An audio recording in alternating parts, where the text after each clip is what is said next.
Welcome, residents, to the Dr. DC podcast. My name is Dr. DC, and joining me from across the airwaves is the Doctorist DC.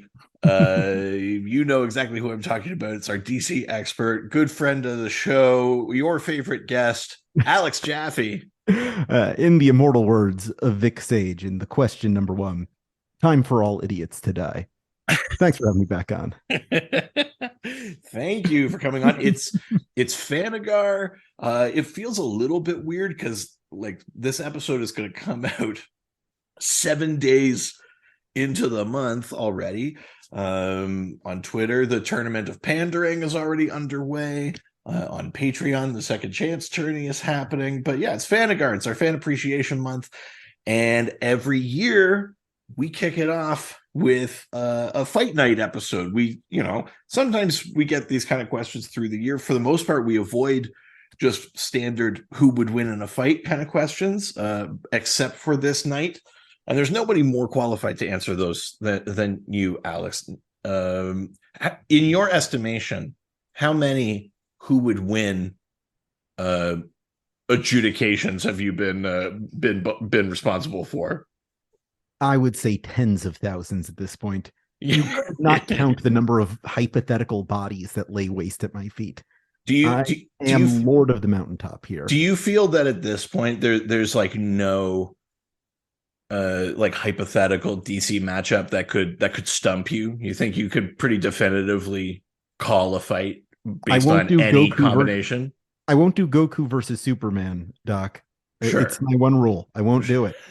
Yeah, sure, fair. That one always comes up. Actually, interestingly, all of our entrants this year are DC. Ooh. There's no kind of weird Come Man. No, Come Man, I think, was definitively defeated last time. Didn't make the cut this year, huh? No, he couldn't get himself there. Come Man is out.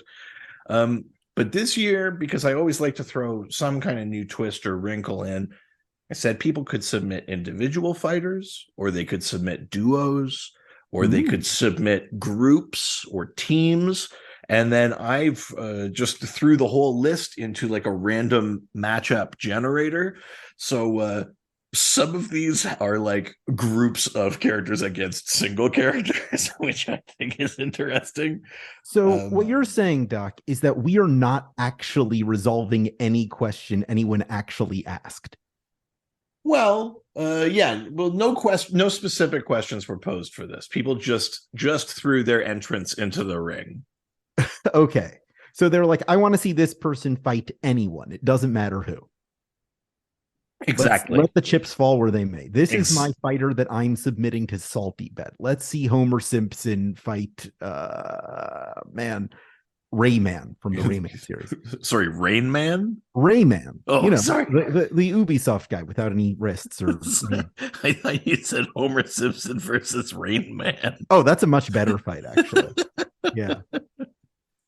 Yeah, there's 12 donuts in the box. Right. You don't want to go up against Rain Man in a fighting game because he can count the frames. Yeah. Yeah, there you go. All right, I think we should just get right to it. There are a bunch of fights here lined up, some really cool characters. So I'm ready if you are. I'm always ready for this. All right, let's do it. So matchup number 1 for Fight Night is a trinity of titans. We got in one corner Dick Grayson, Donna Troy, and Wally West, and in the other corner we have the Warrior, Guy Gardner. So just Guy versus a literal speedster, a Titan designed to kill Wonder Woman, depending on which continuity you're going for, and literal Batman. Yep. And specifically, this is Guy Gardner without a Green Lantern ring. We know what happens when Batman fights Guy Gardner without a Green Lantern ring, don't we, Doc? Yes, we do. Yeah. I've got a hard time imagining Guy Gardner. I mean, Guy Gardner's scrappy, don't get me wrong, but you could give him he had Sinestro's yellow ring for a bit. You could give him that. You could I know he's got that Voldarian DNA. You could give him the Voldarian DNA and that weird like armor and stuff like that. I got a hard time imagining him getting past even just Wally, frankly. Oh yeah, once you put a speedster into the match, like unless you've got a magic guy, and even then, there's not a lot that trumps the Speed Force. And the Speed Force was literally invented for Wally West. Yeah, exactly. And Wally is definitively, the fastest Flash. There's no kind of weird hiccup kind of thing there. He became Dr. Manhattan for a bit. We don't really talk about it, but yes, he was briefly Dr. Manhattan for a bit. Donna Troy is like such a powerhouse. Even Dick could pretty decisively take Guy, I think. So yeah. I think Guy Gardner loses that one. I think that's a pretty fair choice, and that's how they would write it. And that is also just the supreme justice of the universe, that if you pitch me some fucking Guy Gardner bullshit, he's gonna lose. Is there any Green Lantern who could beat that trio? Now, this is an interesting question. What about someone like Sodom Yat, like as Ion, right? Sodom Yat is exactly where my mind you supercharge the Green Lantern powers, and then you also have the extra like Daxamite powers in there.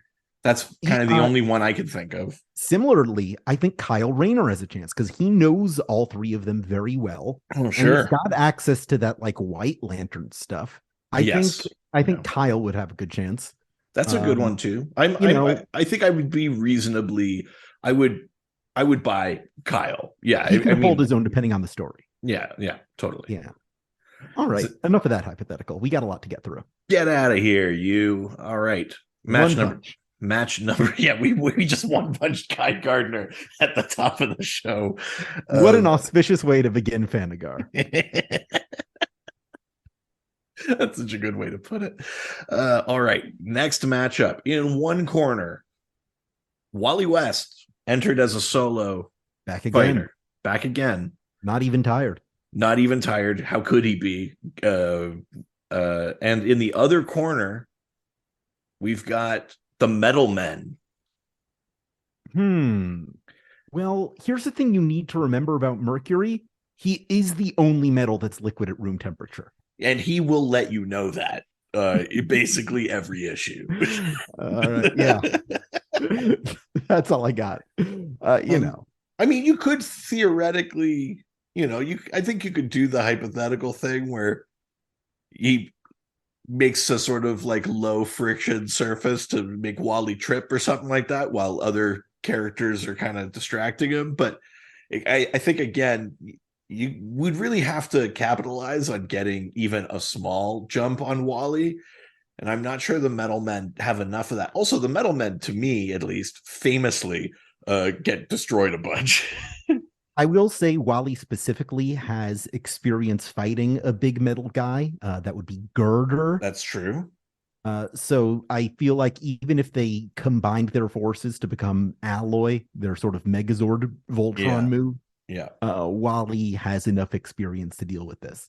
Yeah, I think so too. And also, just ultimately, Flash's powers let him, manipulate like molecular vibrations and that. And I just think that the Metal Men as like singular elements each, I think they're too susceptible to weird like atom manipulation that the Speed Force lets Wally do. I think the only chance they have is if Wally sees how sad and pathetic Tin is and just decides to let him have this because he needs it more than he does. Yeah. Now here's Wally seems like the kind of guy to let him have the win. Yeah. Here's the question. Does Platinum defy her programming and become smitten with Wally West? No, she can only ever love Dr. Magnus. Yeah, so help him God. Yeah. He swears he doesn't want it. Then why'd you program her that way, Doc? Why'd you program her? It's just, I don't know, Platinum likes me. I just put the responsometer in. That's it. Is it responsometer or responsometer? Do you know what? I think it probably makes more sense if it's responsometer, but I feel like responsometer feels more 60s. Silver Like Age, yeah. it feels like a thing you would say, Yeah. like old timey That feels style. like how Bob Haney would say it. Yeah, a responsometer. Yes. Yeah. I'll give you that.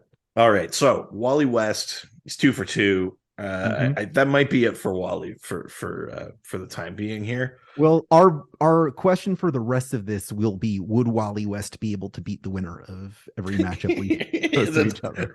I'll go out on the record and say almost always yes. Yeah, we'll Um, see. all right, next matchup. This is kind of an interesting one, I think. So we've got the Animal, Vegetable, Mineral Man, AVM Man, the Doom Patrol villain, up against Black Lantern Batman, not from Ooh. Blackest Night, but the death metal one. Oh, the one who controls all of the Yeah, Black Lanterns, who exactly. controls death. That's right. Now, this is interesting because Animal, Vegetable, Mineral Man in his capacity. You see, the fun I have on this is not deciding who would win in a fight, but deciding how these characters relate to each other and using that to determine Totally. who would win a fight. Absolutely. The thing about Animal, Vegetable, Mineral Man is he has a connection to the green. He Mm-hmm. has a connection to the red. Mm-hmm. Batman in this case would be the force of the rot. Yeah. But he's truly an avatar in that sense, in that he controls all of it, whereas Animal, Vegetable, Mineral Man is a mere expression of those Yes. forces. Correct. I think if we consider them to be equal and opposite forces, Batman represents, in this case, more of his force than Right. AVM does his respective forces. Yeah, he's coming to the fight with a greater amount of power at his disposal. Yeah. That there's the rot piece is interesting, because the rot is supposed to just be the decay, but in general, it's all of the sort of like decedent kind of Exactly. life or whatever. So, like the red doesn't really just control like meat, like Right. Animal Man can't make like a steak on his plate jump, like Has he there's tried? has he tried? We may never know. And he would never, because he doesn't have a steak on his plate. He's a vegetarian. Well, yes, that's also true. Defeated. Is there, do they make Beyond Steaks, Impossible Steak, or is it just like burger, like ground stuff that they If he do? did, that would be plant matter, and therefore the point would be moot entirely. Totally. Um, so I mean, yeah, I guess I'm also tempted to say Black Lantern Batman. I was just wondering, like, where do you see the mineral of AVM Man playing into this at all? It's AVM Man has this sort of extra component that can't really get affected specifically by like a rot power or anything like that.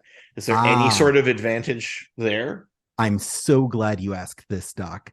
Now, the Batman we're considering is the Batman of death metal, correct? Yes. Now, the storylines of metal and death metal, at their core, they are about 5 different metals. Yes. And one of those metals is Batmanium. Yeah, it is. Batman's super heavy batarang. So yes, he can affect minerals because he has that power. He has that mystical metal at the heart of all metals. Yeah, fuck, that's true. I totally forgot about Batmanium. Yeah. Somehow in the middle of all of that. Nobody expects Batmanium. That's, I mean, in my case right now, absolutely true. Yeah. Yeah, there you go. Black Lantern Batman takes out Animal, Vegetable, Mineral Man. That was easily. That's a good matchup. I think that. regular Batman could be Animal, Vegetable, Mineral Man. Oh, absolutely. Yeah, totally agree. Yeah.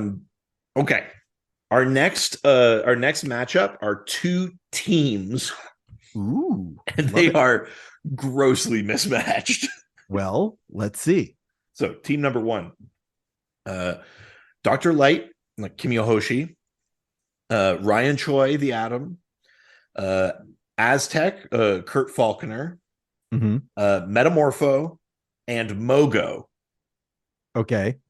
Team 2, it was submitted to me with the title Justice League Imp. So Batmite, Mr. Mixes Pitlick, Wonder Mite, Mopey, Quisp, Zook, and Sir Safety. Oh boy. Oh boy. Well, do you have any arguments in favor of Team Light? I, I I don't see how I could. I mean,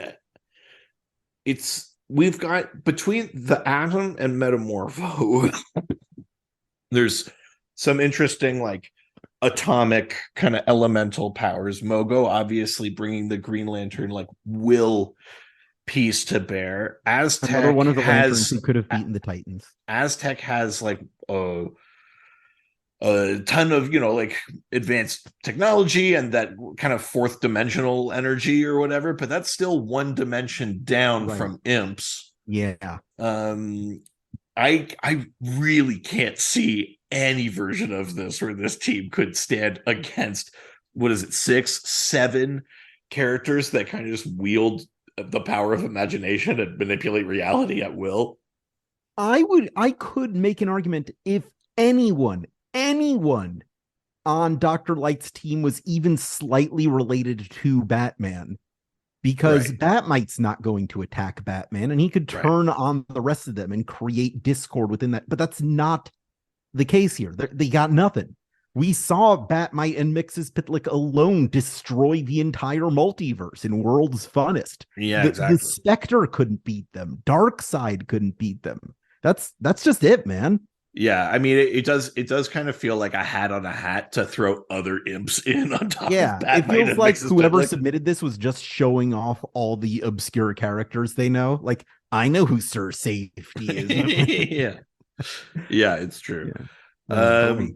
Yeah, I You mean, can read the DC wiki. I'm very proud of you.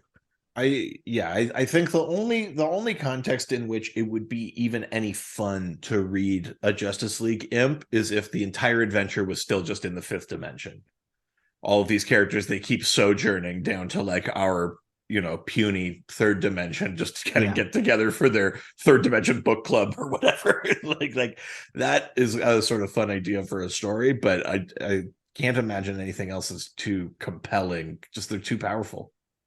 Yeah, exactly. And I mean, they're inherently goofy characters, so I think it would be pretty easy to sow discord among them, but I don't see anyone in this team who can Bugs Bunny that. Totally. Now, this is a slight side question, but since I've got you here, I want to ask it because I've got my own opinions on this. But you're right that they're generally kind of silly, funny characters. I'm curious what your thoughts were on the whole Mixes Pitlick thing in Superman Reborn or right around there. Yeah. Because I kind of really liked it, but it Yeah, was it was cool. I liked sort it. of He sees distinctly himself as kind of Superman's unsilly. best friend. Yeah. I Yeah, thought it was a really interesting kind of honest look at how Mxyzptlk sees himself in relation to Superman. Yeah, I really enjoyed it. I think I once you make the narrative leap of somehow someone captured Mr. Mxyzptlk, then you uh then I really enjoyed that story. I'm still not 100% sold on the outrageous power of Mr. Oz. Yeah, that was a bit Yeah. of a stretch. But in terms of what it illustrated about the relationship between Mixie and Superman, it Yeah. reminds me a lot of what Scott Snyder was trying to do with Batman and the Riddler, where the Riddler sees himself as a necessary function, sharpening Batman Yeah. for his other enemies. And I think we see that parallel that Mixie is kind of Superman's Riddler, that what he does is he has to outsmart him. Yeah. Yeah, it's true. I think that's really yeah, that's a good way to put it. All right. Obviously imps win. Match number 5. This is a sort of silly one, but Really, for a change. possibly not obvious. Okay. So one corner is a team, and that team consists of Bitewing, Batcow, Crypto, Comet, and Jumpa. So, Mm-hmm. variety of super pets. And in the other corner, we have Gnort. Oh, okay. Just Gnord, huh? Yeah. I Uh, mean, well, hmm. I He doesn't get like Chip as a backup or anything. no, no, it seems just Gnort. Just Gnort, huh? All right. Well, I think Gnort could probably beat Batwing in a fight. I'm sorry. Nobody wants to see it. We'd all be very sad about it, but he could do it. See, Yeah. I was also going to say Gnort, but my entire argument hinged on Gnort's sort of like accidentally like winning, like his Inspector Gadget vibe that he's got, where Yeah. he sort of like stumbles into succeeding. Because Yeah. I always just think of that story with him and the Scarlet Skier, and he keeps accidentally doing things, including accidentally foiling the Scarlet Skier's suicide. And the idea that the super pets are considerably more competent than Gnort, but I feel like he'd win by Inspector Gadget logic. Um, I would say that, except you forget that Crypto is played by Dwayne The Rock Johnson, who is contractually obligated to never lose a fight. Oh shit. Oh shit. um, Fuck. Right. So as long as Bitewing isn't played by like Vin Diesel or Jason Statham or someone that he couldn't share screen time with, Right. then we're okay. I think Crypto has to win this. Now, if it were Crypto versus Black Adam, then we'd really be talking about the hierarchy of power here. But this has been well established. Oh man, this kind of stuff has come up so much lately because I've been listening to so many Fast X reviews. Just people clowning on The Rock. Oh I god. just saw Fast X, having never seen a Fast movie before Fast X. That's right. You hadn't seen any of that. What was your experience of that? We I had won't a good spend too much time. time on this, but I went to the Dolby Cinema. I sat in the front row. People don't think you can sit in the front row. They think you have to crane your neck up all the time. But if you're in a good theater, that's the best place to sit. Check it out.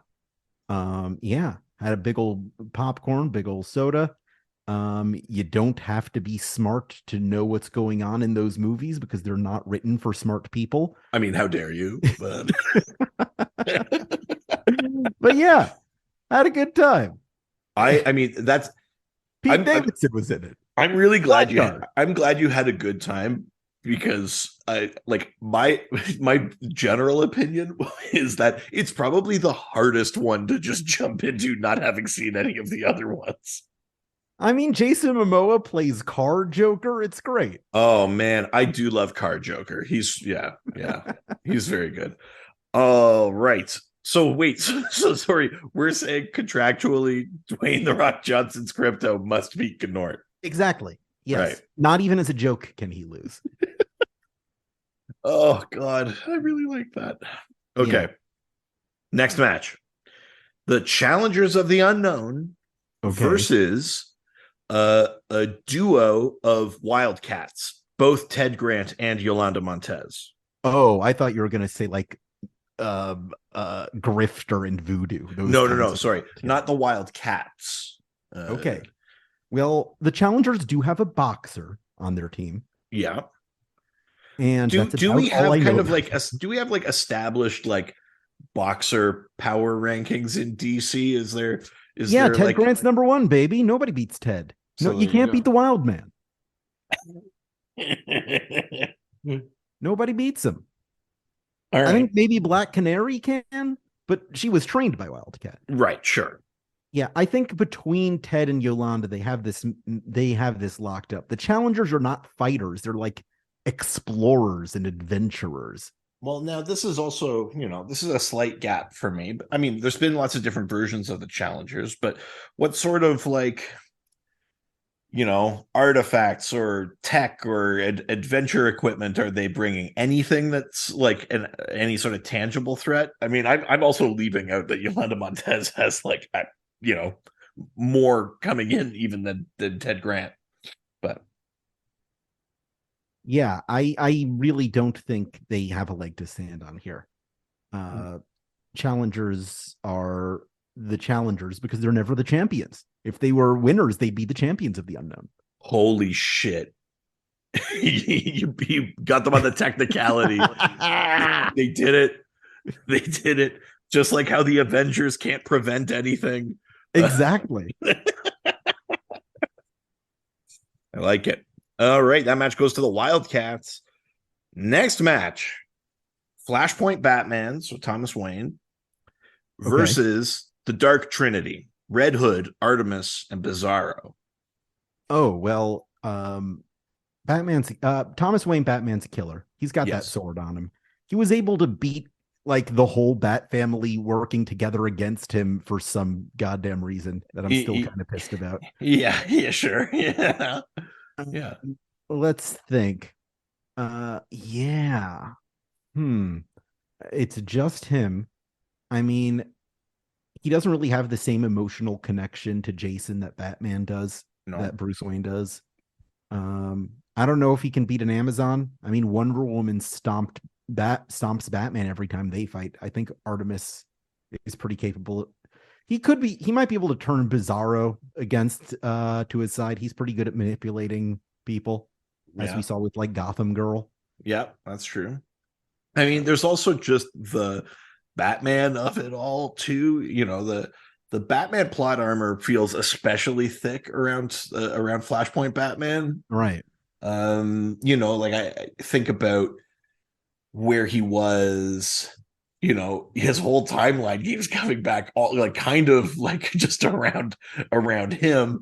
And then also to have been like quote destroyed by Darkseid and then pop up elsewhere in the multiverse. He's had multiverse adventures. He's at least spent a little bit of time on a team with he hung out with President Superman. I'm tempted to say Flashpoint Batman would win this one. Flashpoint Batman shouldn't win this fight. I think I agree with anyway. That. Yeah, I think I agree with that. That's a good way to put it. Yeah. He's Batman. It's that Batman factor. I don't love it, but it exists. Yeah. It feels like it does feel like it was the only time we've really seen him get his ass truly handed to him was in Flashpoint. And since then, he's kind of been promoted to full Batman narrative ability. Yeah. I like to say when people ask me what metal and death metal are about, I say the thesis is that Batman always wins. And the rebuttal is unless you're Wonder Woman. Yes. I mean, first of all, I love that Wonder Woman ends up being like the big hero of death metal. Yeah. I think that's amazing. I love that. But the second thing I wanted to say is one of my favorite bits of death metal, just because it's so Batman centric, all that metal stuff.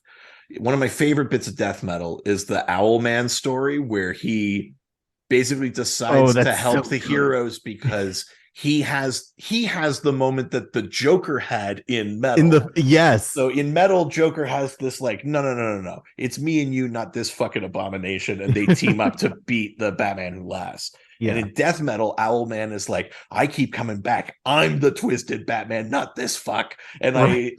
I that's like one of my favorite bits in the whole thing. I love that idea. I love that concept. I can't believe that they did it twice and it works both times. It works both times. It's really it works good. better the second time. Yeah, it's great. That's one of my favorite things ever. Yeah. I could talk about the merits of death metal if we wanted. I could talk about how that Superboy Prime story is actually pretty good. You know what? I think initially I thought I liked metal better than death metal. And I might still just as a story you could put parentheses around. Yeah. But I went back and reread death metal and like I like what it's doing. It's a fun time. It's kind of right. It's right not a coherent time, but it's a fun time. Yeah, exactly. All right, we're gonna give that one to Flashpoint Batman. Sorry. Next match, Mirror Master versus which one? It wasn't specified, so I'll leave that to you. And maybe you have different answers depending on whether we're talking Evan McCullough or the first one. Go on. Who's the first one? Shit. Starts with an S. Oh, Sam Scudder. Thank you. There you go. Thank you. There you go. It's like shit. All right. So Mirror Master Scudder invented the damn technology, so he knows how to use it better. But Evan McCullough is he's a killer. So right. Which puts them in better standing to go up against General Zod? Oh, Well, General Zod was trapped in a mirror dimension of sorts for a very long time. That's kind of why I like this matchup, Yeah. is it basically feels like General Zod versus Phantom Zone Projector. Yeah, and guess what? Phantom Zone Projector wins that fight. I think Mirror Master's got this, man. I think Mirror Master does too. Do you think there's any variance depending on which Mirror Master it is? Yeah, I think Sam Scudder does a better job of it because he's a scientist. He knows how to keep him in there better. And if you try to fight General Zod like McCulloch might, like try to use it offensively against him, you don't beat a Kryptonian general on brutality. He'll rip your spine out. I think Scudder easily wins this, and Evan wins it if he's being smart, which he isn't always. Right. Yeah. Yeah. I like I like that one. It's like Zod's one famous weakness ends up being this matchup. I really like that. Man, Mirror Master. How I always say that like Superman should really go up against Count Vertigo at some point because he could really use his super senses against him. Yeah. Oh, I like that too. Yeah. Yeah. I'm also just a big fan. I'm a big fan of heroes like trading rogues galleries and stuff like that for stories. So I'd be up for that. Yeah. All right. Mirror Master takes out General Zod. I love it. Moving on to our next match. Speaking of death metal Wonder Woman. Sure. Versus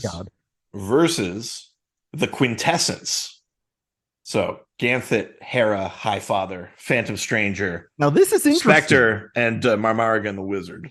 This is interesting because death metal Wonder Woman did such a good job that she was specifically recruited by the Quintessence to be like, hey, come join us. Exactly. Hang out with us.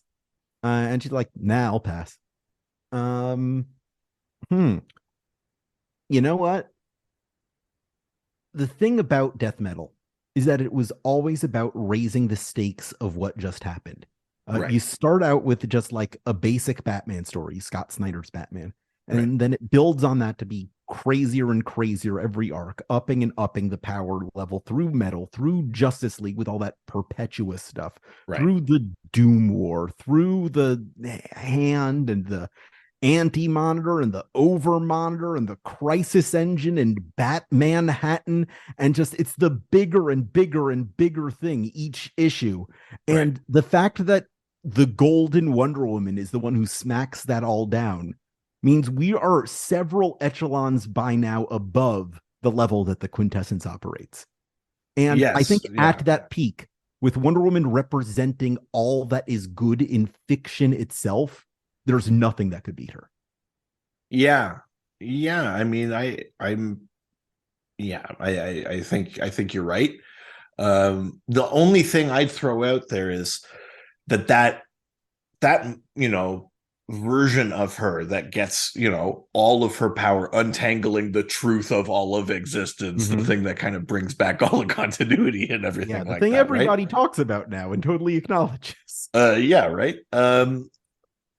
That, that moment of her taking out the Darkest Night and having that, my interpretation of it at least is that that power scale of hers evaporates rather quickly in the way that I'm thinking of like when all of the magicians channeled their magics into Captain Marvel during Day of Vengeance. Sure. And then that dissipates again. So the Wonder Woman that gets kind of invited to the Quintessence is already, even though she's sort of scales above where she was, she's actually, a lot of that power sort of evaporated off of her.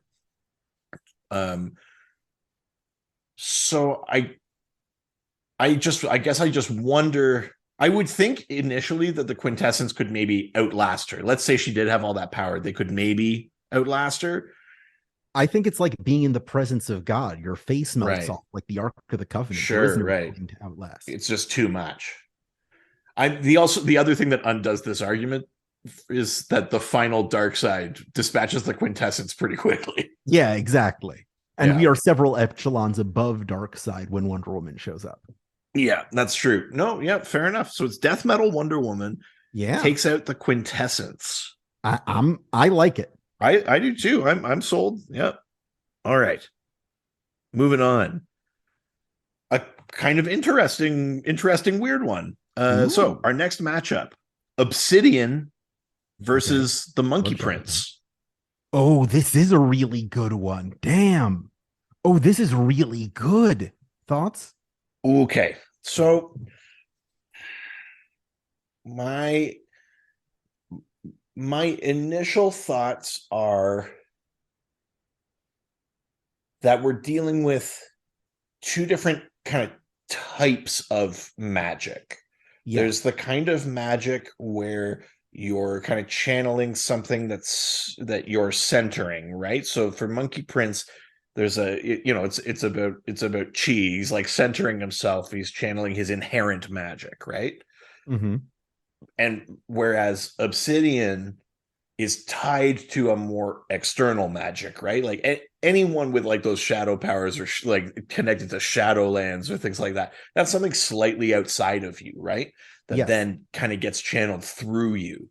And I don't know that I have the answer to what I'm proposing, but essentially the fight comes down to, is it more powerful to only have the thing inside you that is totally yours that you can center yourself around? Or is it better to be the conduit of a kind of greater cosmic force? I don't have an answer to that. Right? Because, I mean, when we're talking about the power that's inside Monkey Prince, we're talking about the power of a god. Yeah. And I don't know if that's equal to the entirety of the Shadowlands, which is like an entire plane of existence, like, say, the Speed Force or the Green. Right. That Todd is able to channel.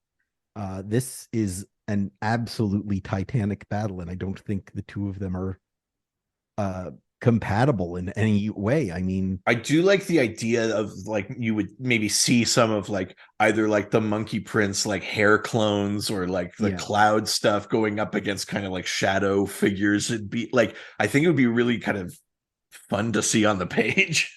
The two of them going at it. I will say that the Monkey Prince is kind of a trickster figure by nature. Yeah. And that could come in handy because Todd's really big weakness is that when he's exposed to bright light, his powers are diminished. Yep. And although Marcus doesn't have any inherent light powers, he might be able to corral him into a situation where the light gets to him. Totally. That's all I can think of, really.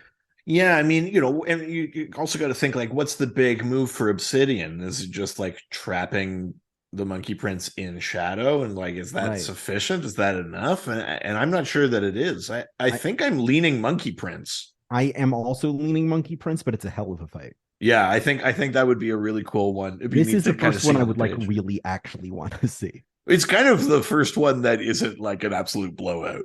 Right. All right, awesome. So Monkey Prince by a hair. But that means a lot for Monkey Prince. A hair is a lot. All right. Next up. This one feels pretty lopsided. So in one corner, we have the Signal, Duke Thomas. Always bet on Duke. He could have beaten Obsidian. And well, yes, yeah, totally. And then in the other corner, we have John Kent, Superman. Next, please. Yeah, it's Superman. Doesn't matter which Superman power set. It could be electric blue. I mean, I will say that Signal has been training a lot with Cassandra Cain. He's been getting good at fighting, but he's not at that level. Yeah, he's not a beta Kryptonian with your human ass powers. I love Duke, but this is he can't. It's not gonna happen. Yeah. All right. Next Damien would kill him. Next matchup. So the person that submitted this called this group the Redeem Team. Okay. And so the Redeem Team is made up of good Lord. Superboy Prime, Red Hood, Godspeed, Artemis, and Hal Jordan. Okay.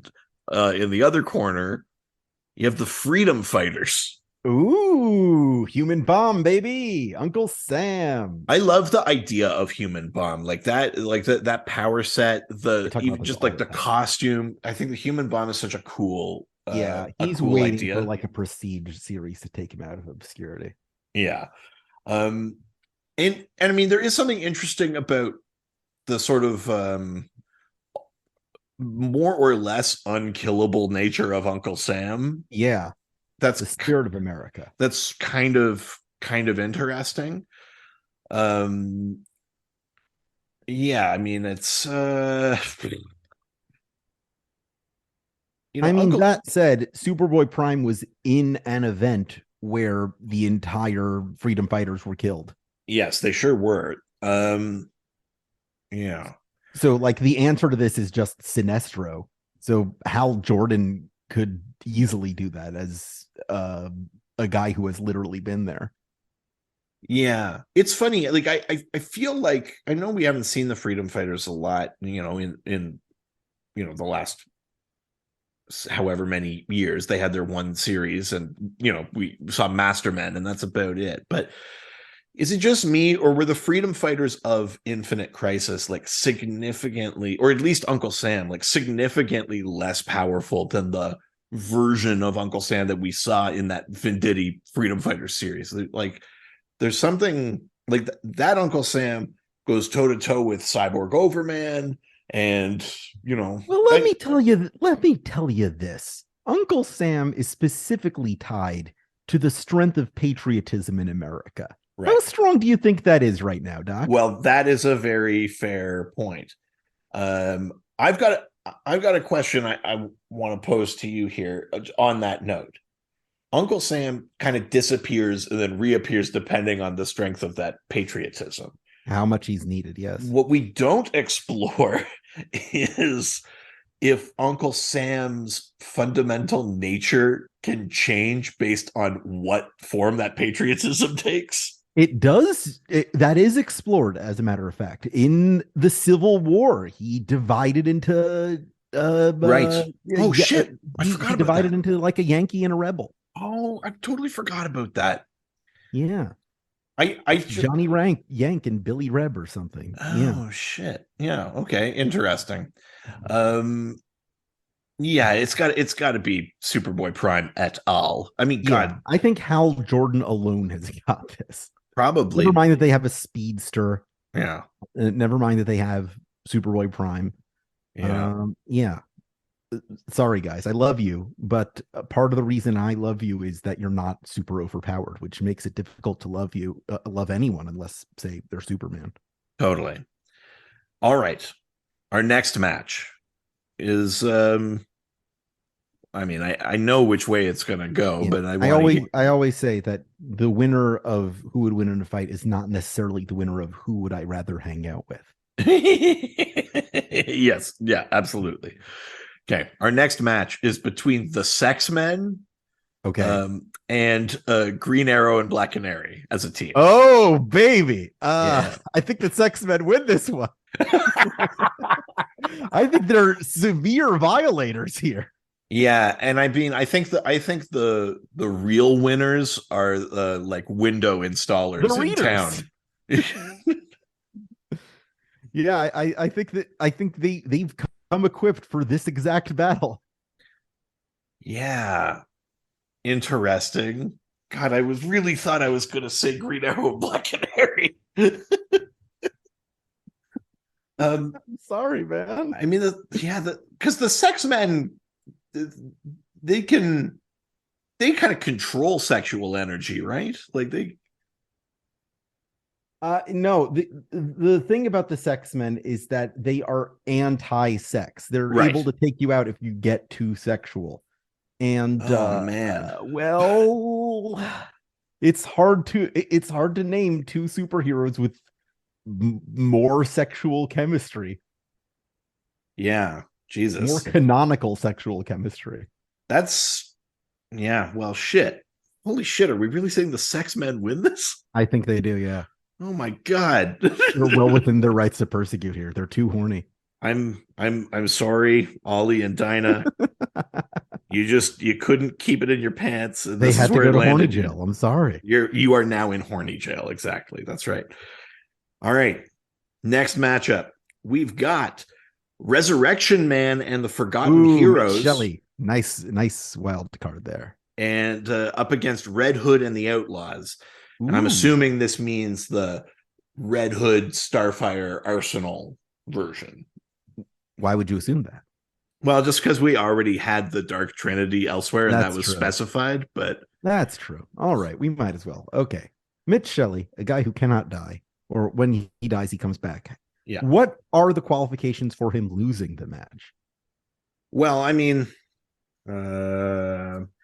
is it just about death, or is it just about not being able to win? You know what I mean? Like, Yeah. if it's one thing for Mitch to keep coming back and keep having new powers, but if he can't gain a steady advantage, if he can't remain on top, then he's effectively lost, even if it goes on forever. I don't think that's true because he's a random power generator. He's the H dial. If he dies enough times, he's eventually going to get a power that lets him get over the other guys. I mean, his power is usually tied, or relatively usually tied to the manner of his death, though, too, right? Which means he would be especially equipped to fight these guys. If they kill him enough, he's going to adapt to it. Interesting. I don't see the three of them. Like, I don't know, maybe Arsenal could hit him with a freeze arrow or something. Because if he doesn't kill him, if he incapacitates him, that's how to beat him. I think trick arrows are the way to do it. Mitch Shelley doesn't, he's not resurrected by magic. It is tech. You can affect technology. Even the Tektites must be vulnerable to something. Yeah, and I think that's where Arsenal comes in, because specifically the Arsenal of the New 52. No, I'm thinking Rebirth. In Rebirth, he's the tech guy. Right. Arsenal's arrows in New 52 aren't really like, he's not like the trick arrow guy. He's the guy. Yeah, he sure was. Starfire, I don't think has the right approach. He's too brute force in that series. Red Hood, I don't think has the right approach. He's too brute force in that series. Well, yeah, you'd shoot him and he'd come back like impervious or something. Right, to bullets, and then you're fucked. Yeah, exactly. Oh man, I think I'm gonna give it to Mitch Shelley, and not just because I hate this team. I mean, that would be a fair reason. Do you know what? I actually think I'm giving it to the Outlaws. Really? Why? I think so. I think because I think I'm leaning on the idea that at some level you can affect the Tektites, and so whether we go with which of those three has the power to affect the Tektites? I know, but it just doesn't seem right. I don't know. Doc, if there was someone who had like some kind of EMP on them or some kind of technology disrupting ability, I would be right with you. But this is not the team for that. I'm not saying Mitch Shelley is unbeatable. I'm saying that these three in particular can't beat him. Yeah, I suppose so. Okay. I mean, Starfire couldn't just incinerate him beyond the Tektites putting them back together. I mean, is this Titans Starfire? No, this is Red Hood and the Outlaws Starfire. She never really does that. Yeah, fair. No, fair. That's a fair point. I'm going out of canon. Mm-hmm. You're right. Fuck. I know you really want to give this to Lobdell's crew for some reason. I don't know why. Yeah, Lobdell's got my family hostage. He needs this win, please. He got enough out of us. We don't need anymore. He took 9 years of my life, Doc. Oh, you poor thing. I've suffered. Next matchup. I don't think I'm over. Well, we'll see. Gotham Knights Harvey Dent. So okay. So Misha Collins, I guess. Misha Collins. Unless there's a Harvey Dent in the game and I haven't played the game. No, I think they mean Misha Collins. He's kind of a meme, and Your submitters seem kind of memey. Versus the New Guardians in brackets original Lantern version. Oh, so like Extraño in the gang. I think so, yeah. I mean, they got Floronic Man on that team. Floronic Man alone. I just don't know what is Harvey Dent like. It's not even Two-Face. It's like, what is Harvey Dent meant to be bringing to the table? Well, you believe in him. That helps. Do they on the show? I haven't watched the show. Do people believe in Harvey Dent? Nobody's actually watched Gotham Knights. That's the thing. He could be Dr. Manhattan and no one would know. I'm not 100% sure that show has been filmed or is airing. I think it's all kind of a tax thing. It's like a psyop. I don't know what's happening with that show. Yeah. Gotham Knights. Oh my god. I know the Court of Owls is involved somehow. Listen, I hope people are watching it and people are enjoying it, but it couldn't be more clear from the trailers that it's not for me. It has to be anyone other than just a regular guy who couldn't even like remain an acidified DA. Yeah. I mean, the thing about the New Guardians is that they do all have HIV, so maybe he could wait it out. Oh god, the fucking hemogoblin. Richard made us read that last year, and I still haven't forgiven him. Snowflame, baby. I mean, I do kind of love Snowflame. Yeah. All right. Get out of here, Harvey Dent. The New Guardians win. Here. Next up, this is, as I like to call it, when I'm watching a Fast and Furious movie, a full-on guerrilla fight. Okay. But this guerrilla fight includes actual gorillas. So in one corner, we have the team of Gorilla Grodd and the Ultra Humanite versus, in the other corner, Bibbo Bibowski. Ooh. A real slobber knocker. Yeah. Oh, man. I love Bibbo. I'm rooting for Bibbo, but no way. Listen, Bibbo is a gorilla of a man, but that's not the same as being a gorilla man. Yeah. That's I love Bibbo too. But I think he would put up a surprising fight. And I think Bibbo's main superpower is the ability to do the I mean, I know this isn't Superman, but to do you want to get at Spider-Man, you got to get through us. Like that. That's Bibbo's power to me, is rallying the spirit of Metropolis. Exactly. So I don't know how that would serve him in a straight up fist fight. One of my core tenets of belief in who would win in a fight matches is that it betrays the spirit of it to be, oh, well, that character could just summon another character. No, that other character is not in the fight. Totally. For all intents and purposes, these are the only characters here. I think in a real scenario, as it were, as real as comics get, if this happened, the entire world would rally to Bibbo's aid. But that's beyond the scope of this exercise. Totally. Bibbo gets ragdolled by Gorilla Grodd in the Ultimate. Nobody wants to watch it, but that's where it is. Yeah, totally. Sorry, Bibbo. That's just the luck of the draw.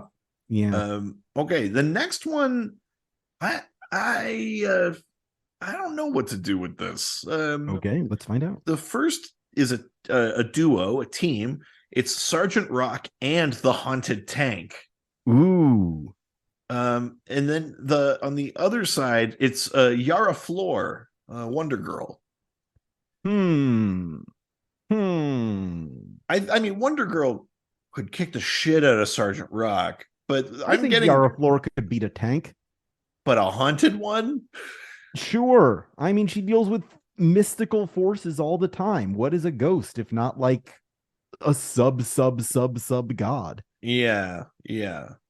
I guess I just don't. The tank is real, but is haunted by the ghost of a Confederate general, or is the entire thing like a spectral manifestation? It is not a spectral tank. It is a ghost. It is a tank haunted by the ghost of a Confederate general. It is not ghost tank. It is haunted tank. Right. So then, I mean, then yeah, in that case, yeah, she could destroy a tank, and then good luck tethering yourself to the mortal plane. Right.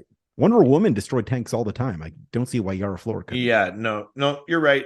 I was just getting caught up on the whether or not the tank was a On the ghost ghost too. part, yeah. Yeah, yep. Yara Flor takes that one. That feels easy. All right.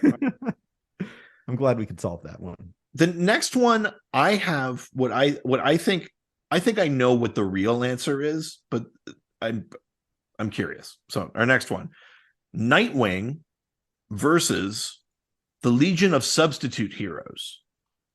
I like this one. I do I like too. this one a lot. The thing with the Legion of Subs, I mean, they eventually, in one version of continuity or another, almost all of them eventually got their time to shine and prove themselves, and they did. Oh yeah. But if at the inception of the Legion of Subs, their entire existence was either that their powers were redundant, or that they couldn't control them, or that they were hazards in the field, or that they were unhelpful, like Color Kid just changing the color of things, or Which stuff could like be that. useful against like lanterns and such. But If there were lanterns in the 30th century, totally. But so yeah, it's kind of interesting. Like, yeah, Nightwing is a supremely competent fighter and superhero who holds his own against superpowered adversaries all the time. So really, it comes down to the idea of like, do we think that the power sets of the Legion of Subs can overcome their lack of experience, or their lack of control, or their lack of competence? I do think that, and let me tell Okay. you why.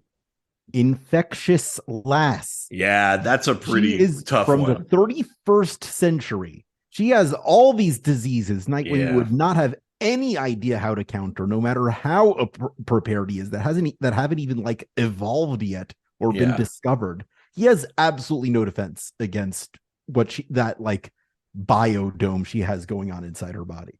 Totally. And, for all that we talk up Nightwing as a bit of a Lothario, he hasn't slept with nearly enough aliens to gain any sort of generalized immunity to things. Shut the fuck up, dude. What? I'm Jesus agreeing. Christ. I'm agreeing. But I don't like how you're agreeing. You know what? I changed my mind, Nightwing. Oh, no. I don't want to be associated with you. Oh, God. All right. So we're going to give it to the Legion of Subs. There you go. That's correct. Can I just say my favorite Legion of Substitute Heroes member is Stone Boy, who just turns himself to stone. It's great. Like the best ELO song. Oh, I love it so much. It's such a great power. Mm-hmm. Sure, it's him. It's Mr. Blue Sky. It's Evil Woman. You could make a whole team out of Electric Light Orchestra songs. See, someone should have put that in for this. Yeah. Yeah. Justice League ELO. All right. The next one, I think we know exactly how this is going to go. In one corner, we have Bouncing Boy, Katana, Frankenstein, and Etrigan on a team. Wow. It's a real Justice League No Justice kind of team up. And then in the other corner, we have Nightmite and Batmite. Oh, well, we got Nightmite in there and Batmite in there. We got imps again. And all right, remind me who's on the other team. Bouncing Boy, Katana, Etrigan, and Frankenstein. Dun, dun, dun, I mean, Etrigan is kind of the only one with like any sort of actual magical tether at all. And I wouldn't call Fifth Dimension stuff magic either. No, but I think magic is just chaotic enough to disrupt cosmic kind of forces and stuff a little bit, but I don't think Etrigan's nearly that powerful. Not at this level, no. I mean, maybe if he was like Trigon or Neron. Yeah. But, or Lucifer even, but yeah. Katana's sword's not going to do crap here. Frankenstein's not going to do crap here. I I would love love to Bouncing Boy, see. but I would love to see Frankenstein, fastball special bouncing boy, though. yes, I would love to see that, but unfortunately, it would do absolutely nothing to Batman. No, no, it sure wouldn't. Yeah, Yeah, once people start putting mites on these teams, everybody just has to go home. pretty much. I totally agree. I Uh, think Death Metal Wonder Woman could beat them. I'll say that. oh yeah, I think that's totally fair. I mean, the unraveling of the multiverse extends into those upper dimensions. I mean, Absolutely, the yeah. World Forger had sort of taken over in the sixth dimension there for a bit. So Mm-hmm. I think uh Wonder Woman's got that, but that's not the fight here. no, it's not, but I do like that idea. Okay, next match. We only have a few more of these here. So All right. next match is considerably more kind of street level. We got I like it. Tobias Whale Oh yeah. up against Killer Frost. Ooh, I like this. I do too, because Tobias Whale, I love that kind of like vaguely undefined sort of like strength and durability thing that he's got, that Kingpin has, that that's, I don't know. There's something about it that I like, where it's like, it's not as specific as a character like Brick over in Green Arrow or something like that. Like I like something where they're fundamentally human and we haven't really explained what else is going on there. I don't know. There's something I just find interesting about that. I will say in terms of acting ability, Marvin Crondon Jones acts circles around Danielle Panabaker. No offense to Danielle, but like that performance is maybe the best in all of the CW shows that they put out in 9 years. He's terrific. God, he's such a huge part of what made that show good. I think I'll go on record and say that season 1 of Black Lightning was the best season of any CW show in that universe. I know where you're coming from. I don't disagree necessarily, but it's really hard for me to look at the Flash season 1 and say that something Flash did season it better. 1 is so good, but like Black Lightning, Flash season 1 is an incredible superhero show. Black Lightning is season 1 is so good. It's like, this doesn't deserve to be here. This deserves to be a real show, not like these fake pretend shows. Yeah, fair enough. It's a different league. Okay, so Tobias Whale, Killer Frost. Killer Frost, obviously, she's a heat vampire. She beat like the Justice League and the Suicide Squad in Justice League versus Suicide Squad. She's like a major world-class A-level power. And in Justice League of America, we see that. In Suicide Squad, we see that. And I think she can like fight on like an Aquaman or Wonder Woman level. She has that kind of ability, that kind of control over heat. And I mean, Tobias Whale is a warm-blooded creature. He's a mammal. She can drain the heat right out of him, and he doesn't really have a defense against that. I'm going to say something that flies in the face of science here. Okay.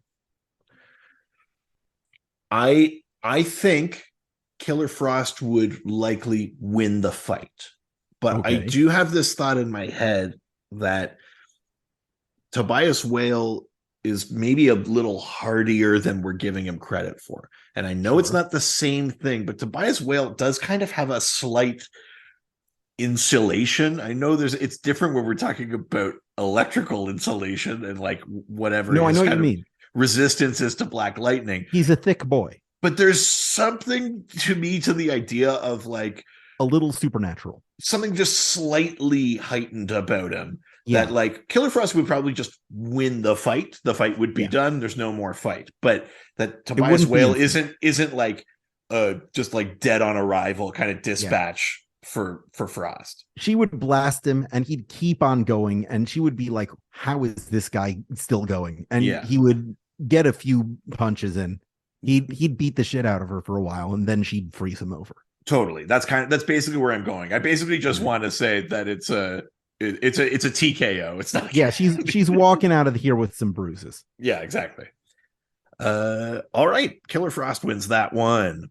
Next up, and you're gonna have to help me because I have admittedly not watched season 9 of The Flash. Okay. So Captain Carrot and the Amazing Zoo Crew. Sure. So the whole team versus am I pronouncing this right? Keone. So that's, I think, the new combined all of the different Danielle Panabaker characters in one body. Yeah, it's all of them together. Basically another Killer Frost, really. Right. She can like control life of all kinds. Because it was tied to like the kind of half Blackest Night thing that they did. Yeah, exactly. Season. They were right. setting up that Blackest Night season that they didn't get to do. Right. With the whole Death Storm thing. Right. Yeah, I think she's got it. She's like this untapped plot potential. Whoa. That if like nobody on the zoo crew really functions on that level. Like Whoa. She was meant to be this like super overarching power for like a whole season that never came to be, but she still has it. But it's that broad and that powerful of a power set. I think so, yeah. Whoa. And the cartoon physics plays no part here. No, I think it would be like, say, the Gentry kind of plan with that cartoon world. I think she functions on like a god level. Wow, holy shit.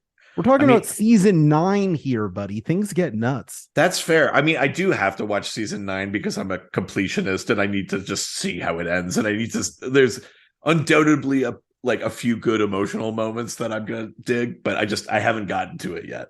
All right. I've got to, but well, don't rush.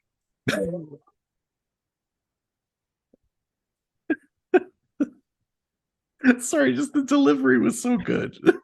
It was just such a good delivery there. I'm going to start my own comic podcast soon. It doesn't have a name, but TVD. Everybody look out for that. I'm sure you'll plug it at some point. I absolutely will plug it, of course. Yeah, thank you very much. And I'll watch all of our listeners Exodus and never come back. You can listen to 2 comic book podcasts. No, it's not doable. These guys. They'll never figure it out. Ah, man.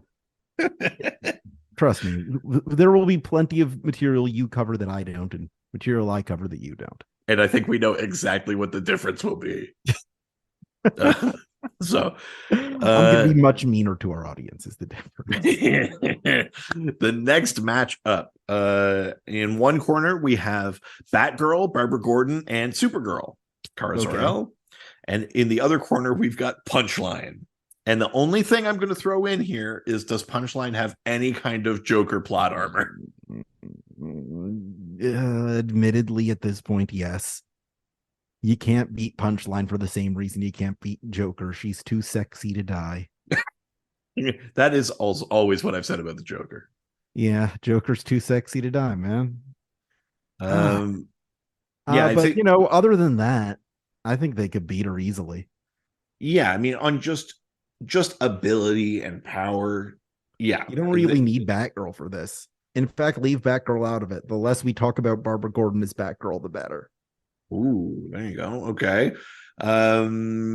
Yeah. I think unfortunately though, we have to admit that we live in a society. We do. And Punchline does kind of have like Joker narrative armor. Sure. And kryptonite is just so fucking easy to come by. It is, but I don't think we've ever seen Punchline ever use any kryptonite. Yeah, I mean that's fair. Yeah, it's possible she doesn't have her hands on it. I mean, she has a legion of followers, but again, that doesn't factor into a fight here. Totally, right. Okay, well, let's be optimistic and give it to Batgirl and Supergirl. I want to live in a world where Batgirl and Supergirl could easily beat Punchline and feed her teeth. I do too, and it's only my own cynicism holding me back. Yeah, well, I'll carry enough hope in my heart for the both of us. There you go. They can beat the shit out of this clown lady. All right, we've got 4 more matches. Let's do it. We're almost there. So knock them out. Hawk and Dove. This is Hank Hall and Dawn Granger versus Cain and Abel. Oh, oh, this is funny. Yeah. What do you think? I mean, the thing with Cain and Abel is that they're not really like a good team. No, not at all. So, even worse than Hawk and Dove, and Hawk and Dove aren't a great team either. Yeah, I mean, I think it's got to go to Hawk and Dove just by virtue of they won't kill each other during the match, and Cain will fully kill Abel. Right. Even if they were doing well Abel would do something Cain didn't like, and he would, and that would be it. Yeah. And that would be it. And so I think by virtue of that, it kind of has to be Hawk and Dove. Yeah. But I do like the idea that there is in both sets, there's a quote more peaceful one and a more aggressive one. I think that's kind of cute how that worked out. I do like that too. Sometimes the RNG works in our favor. Yeah, exactly. All right, next one. Someone knew who my favorite sub was. Legion of Subs. I should have. Never mind. Stone Boy and Mr. Terrific as a team versus the Justice League Dark. Okay, which Justice League Dark? Well, if I remember correctly, I think we're talking about the like the Rebirth era. Okay, so the one with Detective Chimp, the one with Swamp Thing, the one with Wonder Woman, the one with Zatanna, the one with Man Bat. I believe so, if I'm not mistaken. I think this one was submitted with a picture, and I'm pretty sure it was that one. Yeah, they got it, man. I mean, Mr. Terrific's smart, and Stone Boy can turn to stone, but Wonder Woman's made of clay. That's my story, and I'm sticking to it. Fair. So... Here's my thing with Mr. Terrific, and I think it's the reason he's only the third smartest man in the world. Yeah, and it's that Mr. Terrific has that thing where he lives in a world where magic objectively exists, and he keeps just saying it's only science we don't understand yet. Right. But it's very obviously different and definitively exists. Yeah. And it's like, well, Dr. Manhattan can insist all he likes to the contrary in Doomsday Clock, but I don't hold that as canon. Yeah, maybe. Oh shit, was Mr. Terrific right this whole time? Oh my god! Just because Dr. Manhattan said it, you're going to believe him? What authority does John Osterman have? Who's more trustworthy than a puppet that can see the strings? Oh well, depends who's writing it. If it's Alan Moore, sure. It's Jeff Jones, no.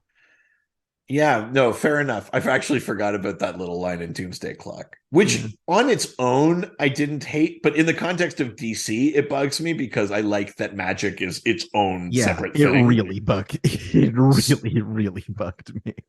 But you know what I mean? Like if I saw that in any other work of fiction, I'd be like, that's fun. But because it was in DC, I was like, no, magic's different. Exactly. It feels like it's flattening too much of the cool, different things that are in DC. Totally.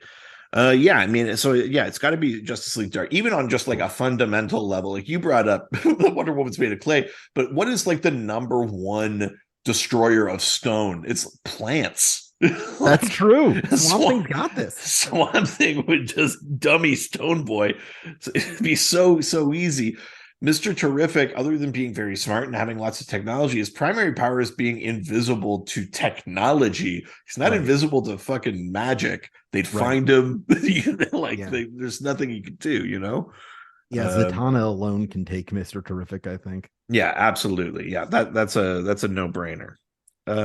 Okay, the next one. Two more. We've got Year 100 Batman. Oh, that weird Paul Pope. Yes. Figure. Yeah, that's right. Kind of like a totemic spirit of Batman rather than a physical man. Exactly. And versus Anna Fortune.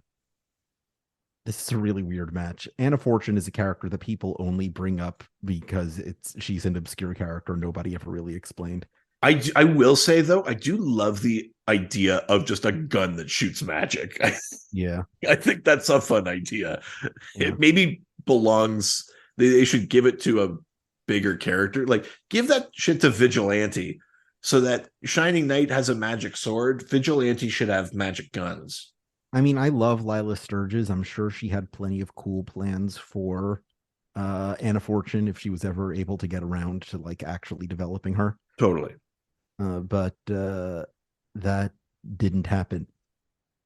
Do magic on guns? The other hand, we don't do know magic guns take down a sort of totemic bat force? I mean, imagine a thing that a Batman would hate more. A magic Batman would hate more than magic guns. Magic guns. Oh, that's such a good point.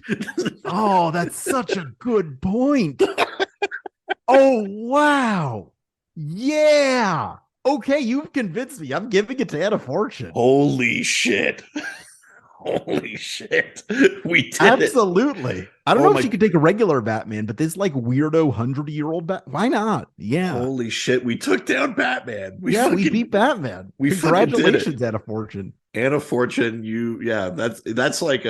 that's a fighting spirit award there. Yeah, Yeah, absolutely. way to go. The upset of the night. Last match, Good. in one corner, we have the Rebirth era Superman Revenge Squad. So that's Zod, Cyborg Superman, Metallo, Mongol, the Eradicator, and Blank Oh, I like Blank. Blank is a cool versus Jinx. witch Jinx. They didn't say, so I think we can either have different answers depending, but Yeah, because Jinx, who has like powers over like bad luck or whatever from the Teen Titans, I think that's different from a regular Jinx who like can control elements. yes, yeah. Either way, I mean, come on. This is kind of a whole rogues gallery versus one member of a Teen Titans squad. Yeah, Jinx is out of her league here. I'm sorry. I don't necessarily love the idea of like undercutting the drama of all of Superman's biggest villains, but having like a sort of like hilarious Rube Goldberg machine of mistakes take out the entire Revenge Squad is kind of fun. And like none of these characters in this whole squad have any kind of defense against magic. Maybe Blank? Only kind of, but Blank's powers are still sciency. Like they're psychic powers, but they're not. Yeah, I mean, and also just think of how many things could go wrong on some of the. Three of them are robots. That's true. There's so many. I mean, if this were Jinx versus Resurrection Man, this is when the nanites all malfunction. Yeah, but yeah, you're right.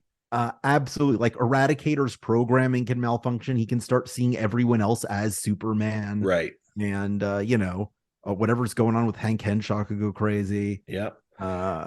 Metallo's kryptonite could take out Zod.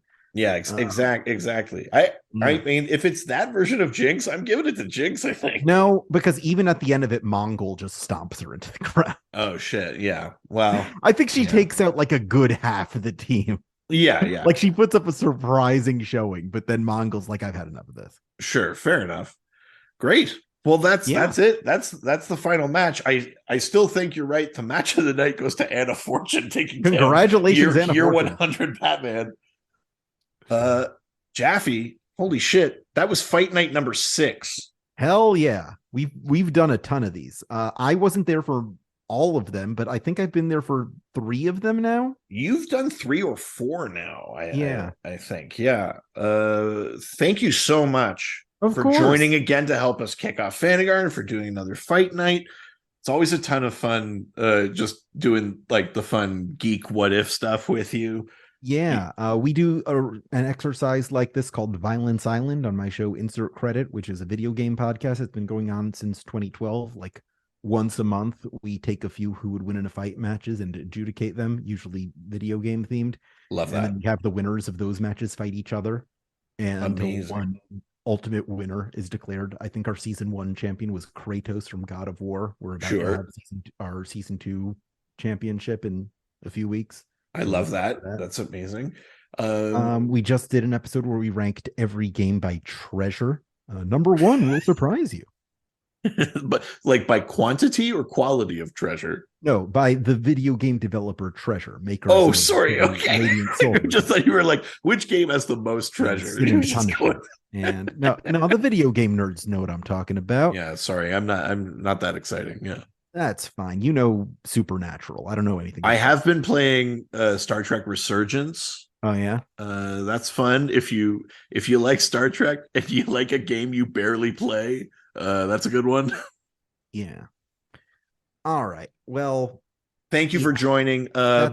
Like you said, you're in the process of getting a new podcast up and running. Once that has a name and that's out, we'll obviously plug it. We'll have you back to plug that too. I'll come back on to talk about it. Here's a teaser.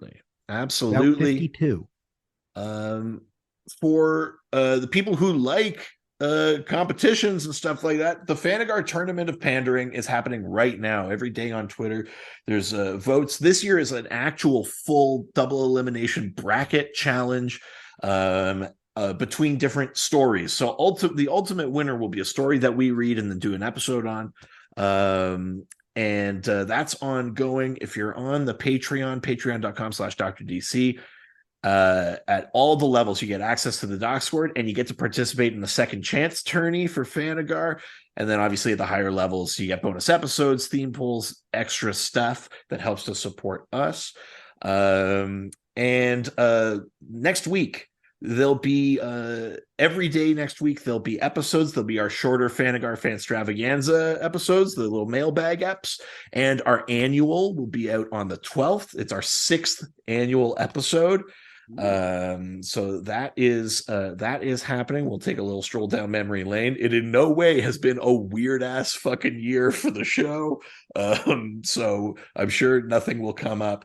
But yeah, keep tuning in. It's FANAGAR all month. We're gonna do some fun stuff with you guys. And thank you again, Alex, for joining. Of course. Let's do this again soon. Please. Adios. Bye-bye. Thank you for not making me do that dumb game. This was a Brain Freeze podcast.